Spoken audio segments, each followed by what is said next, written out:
Bienvenue dans Eco Afrique Hebdo, votre condensé de l'actualité économique du continent, présenté par Temps économique Afrique. Croissance africaine. La Banque africaine de développement annonce une croissance continentale de 3,9% en 2025. L'Afrique de l'Est tire la croissance avec près de 6%, tandis que l'Afrique australe reste à la traîne, freinée par des défis structurels.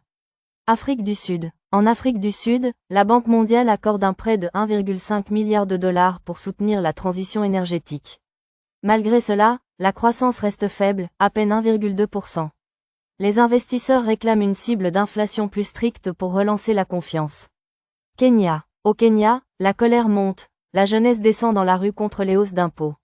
Le pays traverse une crise sociale et économique majeure, 3 ans après l'arrivée au pouvoir du président William Ruto. Marché et innovation. Sur le front industriel, les constructeurs chinois investissent massivement en Afrique. BYD, GWM ou Chery s'installent, misant sur les véhicules électriques. Côté climat, un sommet africain sur le marché du carbone voit le jour. Dette et intégration. L'Italie et l'Union européenne préparent un allègement de dette de 235 millions d'euros, conditionné à des projets comme le corridor de Lobito.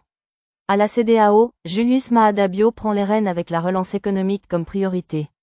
Pour plus d'analyses, d'infos marchés et d'investigations africaines, rendez-vous sur tempséconomiqueafrique.com et abonnez-vous à Temps économique Afrique.